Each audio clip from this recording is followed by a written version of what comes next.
छोड़ दीजिए कि पूरे फिरोजाबाद जिले में मुझे ऐसा लगता है कि जैसा मेरे लिए आगरा जिला है, शायद उससे भी ज़्यादा मेरे लिए फिरोजाबाद जिला मायने रखता है। क्योंकि अगर राजनीतिक रूप से मैं बात करूँ तो जितना समय मैं आप लोगों के साथ रही हूँ, शायद मैं उतना अपने जिले में भी नहीं रही हूँ सबके साथ।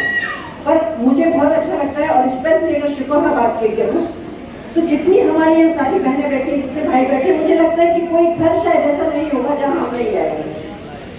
और भाई साहब जैसा भी आपने कहा कि शिकोहाबाद जैसी जगह की, कि ये सच बता रही हूँ कि माननीय प्रधानमंत्री जी, माननीय मुख्यमंत्री जी का ये देन है कि आज शिकोहाबाद, फिरोजाबाद, एटा, इटावा और मैनपुरी ऐसी जगह पर महिलाएं इतनी संख्या में निकल के आ रही है, तो इसका श्रेय तो कहीं ना कहीं माननीय प्रधानमंत्री जी और माननीय मुख्यमंत्री को जाता है। क्योंकि अगर यहाँ की बात करूँ तो यहाँ तो महिलाएं छोड़ो कुछ नहीं निकल सकते थे। इस टाइम 7:30 और 8 बजे तक अगर यहाँ महिलाएं बैठी है, इसका मतलब हम कह सकते हैं कि हमारा कितना सुरक्षित वातावरण है। अभी मैं सबको एक बात बताना चाहूंगी, और इसके लिए भी एक बहुत अच्छी बात यह है, अभी 2 दिन पहले ही प्रधानमंत्री जी का एक सर्वे हुआ उनकी एजेंसी से। भाइयों मैं आपके लिए भी बता रही हूँ, आप सुनिएगा। उसमें एक जो सर्वे था, भारत बहुत बड़ा देश है, उसमें भी उत्तर प्रदेश उसका सबसे बड़ा राज्य है। उसमें पता है उत्तर प्रदेश में 25 करोड़ की आबादी है, जिसमें 12.5 करोड़ की बहनों की आबादी है। उसका जब सर्वे आया इस चीज का, जिसमें जो हमारे केस होते हैं महिलाओं से संबंधित उनकी निस्तारण का, तो उसमें मान सुन के आपको आश्चर्य होगा कि पूरे भारत वर्ष में नंबर 1 उत्तर प्रदेश था, जिसका 98.60, यानी कि हम लगभग 98-99 के लगभग आसपास हमारे यहाँ महिलाओं के द्वारा, महिलाओं के जो भी केसेस होते हैं उनका निस्तारण इस लेवल पर होता है। तो ये हमारे लिए भी स्पेशली, क्योंकि मैं आयोग के अध्यक्ष भी हूँ, तो मैं सारी अपनी बहनों की तरफ से माननीय मुख्यमंत्री जी का आभार व्यक्त करना चाहती हूँ, सारे शासन का, सारे प्रशासन का आभार व्यक्त करना चाहती हूँ कि आज उत्तर प्रदेश का वातावरण इतना खूबसूरत है। लेकिन फिर भी मैं ये कहना चाहूंगी, क्योंकि यहाँ बहनें बैठी, बात आपसे बहुत करनी थी, लेकिन बहुत सारी योजनाओं के बारे में, बहुत सारी पार्टी के बारे में हमारे दोनों भाइयों ने बोला भी, जिला अध्यक्ष जी ने भी और हमारे भाई साहब ने भी। लेकिन मैं तो सिर्फ इतना कहना चाहूंगी, क्योंकि लेट भी हो रहे हैं, कभी आपसे बहुत सारी बातें करने भी होंगी, कि देखिए महिला और पुरुष एक गाड़ी के 2 पहिए होते हैं, और जब तक वो बराबर नहीं चलते तब तक गाड़ी का बैलेंस नहीं होता। इसलिए और इस समाज में दोनों की बहुत ही महत्वपूर्ण भूमिका है।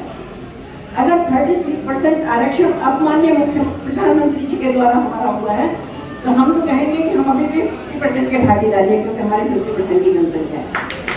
तो मुझे लगता है कि जब पहिए दोनों बराबर रहेंगे तो गाड़ी बैलेंस रहेगी और अच्छे से चलेगी।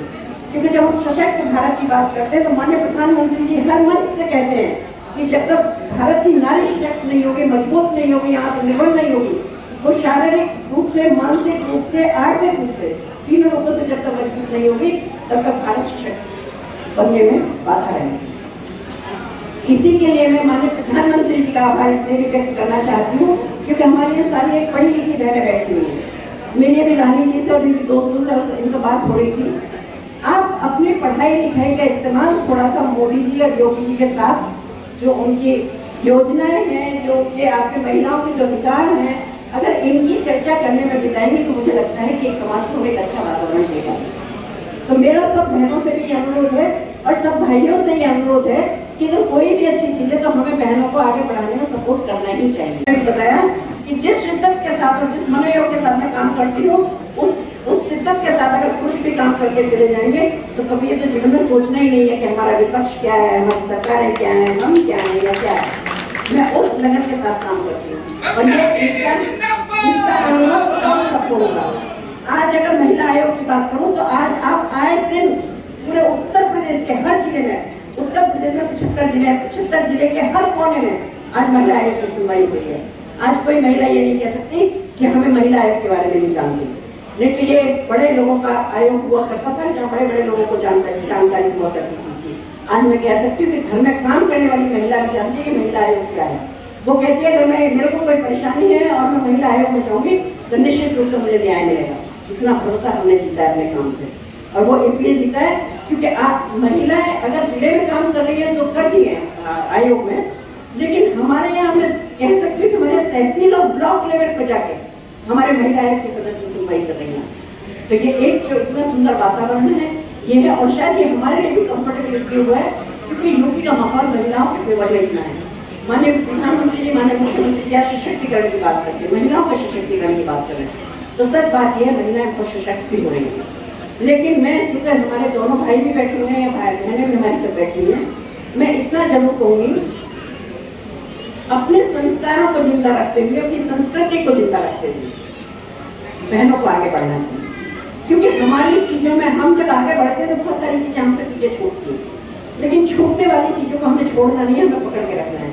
चाहे वो हमारा परिवार है, चाहे वो हमारे बच्चे हो, घर परिवार में कोई भी है, माँ बाप हैं, बच्चे हैं या जो भी है, लेकिन क्या हमारे पति हैं, भाई हैं, जो भी हैं, हमें उनको भी पकड़ के रख के चलना है, हमें आगे भी बढ़ना है। क्योंकि ये सामर्थ्य भी सिर्फ महिलाओं में है जो एक बार में इतनी सारी जिम्मेदारियां संभाल सकती है। उस समय नहीं, अगर महिला एक फोन पे बात करती है तो वो एक फोन कान में लगा के और तो 4 काम और भी कर सकती है। किचन में खाना भी बना सकती है, जो घर में काम करने वाले उनको निर्देश भी दे सकती है, वो टिफिन भी लगा सकती है, बच्चों को स्कूल भी भेज सकती है।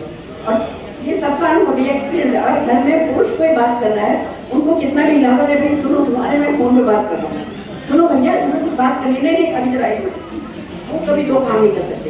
ये ईश्वर ने ये शक्ति भी आपके लोगों को दी।